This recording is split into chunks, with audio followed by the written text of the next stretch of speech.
Zyuranger was the first show adapted as Power Rangers, and at times it's overshadowed by that fact, but was the show actually anything special in Japan? Zyuranger is a bit of a tricky show because clearly it was a success. It had good toy sales, being among the highest in the 90s, and it was on par with Jetman as far as ratings go. The differences between Zyuranger and Jetman are in how the shows are received by their mainstream adult audiences.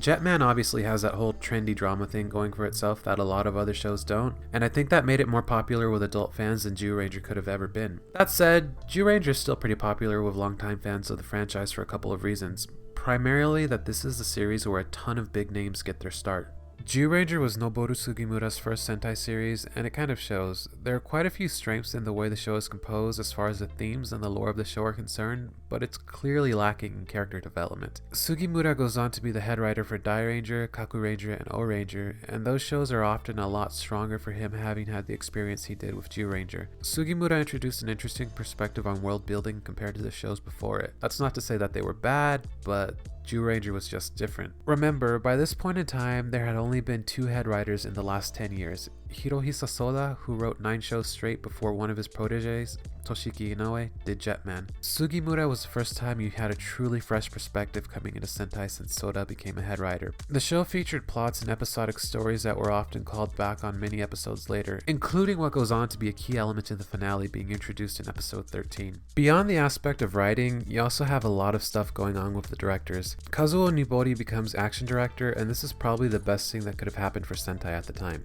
Personally, I believe the early 90s had some of the best action in Sentai, and it's definitely thanks to Nibori. Nibori was a prolific suit actor at the time, having played the Red Ranger for virtually every Sentai up to Zyuranger. Nibori's years of experience brought a practical mindset. He knows how specific aspects of Sentai work, probably better than any typical action director could. One of the things he tried to improve on was using concurrent fights, where you would have the camera focus on 2 characters fighting, but you would see the rest of the team in the background in their own fights. This was done in the past, but he kind of perfects it, making it a lot smoother than it had been before.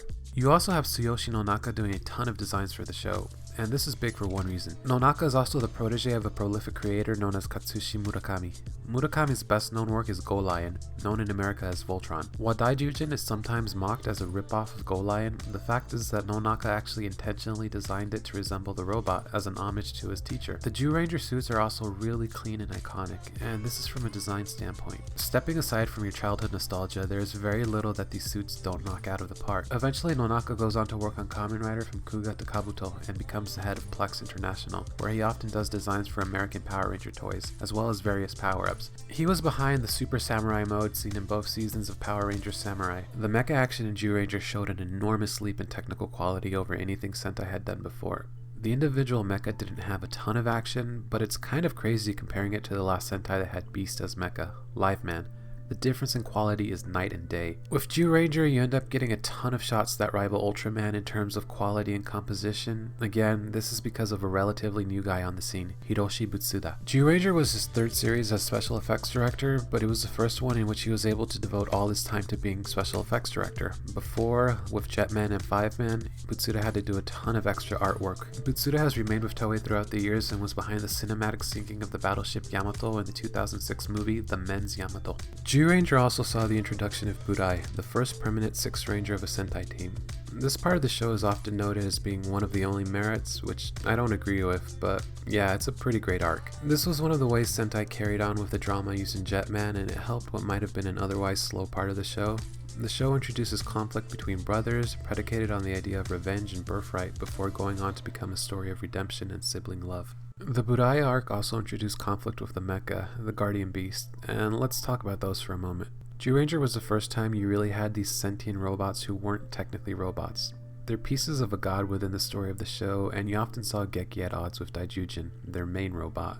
Namely over the fact that Daijujin wants Geki to kill his brother, even going so far as to literally attack him when he disobeys. The show later introduces the idea that the Guardian Beasts can become sentimentally attached to their partners, as we'd later see in an episode dedicated entirely to Dragon Caesar, the Dragon Zord for Power Rangers fans, being sad that Budai is gone and feeling left out. Tied to Budai is the character of Clotho, who you can maybe look at as a sort of stand-in for the writer himself. Clotho gives Burai some extra time in life thanks to the infamous green candle, but much like a writer, the idea there is you're only here until I say you can't be anymore. These sort of ideas were pretty fresh for Sentai. One of Sugimura's things was the introduction of allegory for people within Sentai. Despite not having the overbearing drama of Jetman, Zyuranger handled its themes fantastically well and had things to say, even if the characters themselves weren't amazingly well developed.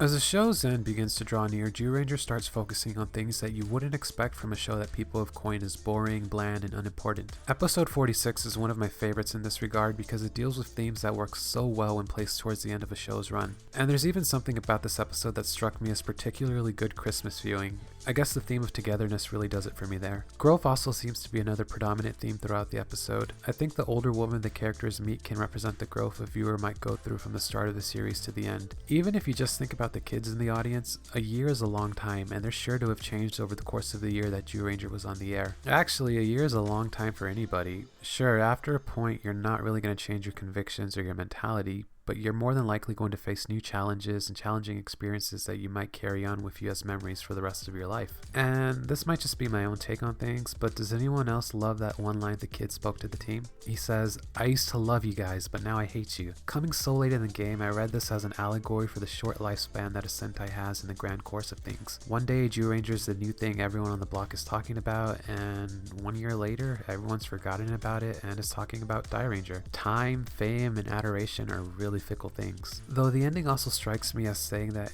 anything can come back as long as it can prove itself again, whether it be to a kid watching it a few years later, a new generation of kids altogether, or some guy talking about it on YouTube over 20 years later. Also, just as a complete aside, yeah, this is one of the most horrifying scenes I have ever seen in Sentai. It gave me nightmares as an adult. Just look at that. That guy's head is coming out of another head. That is horrific. Alright, well, y'all have a good day.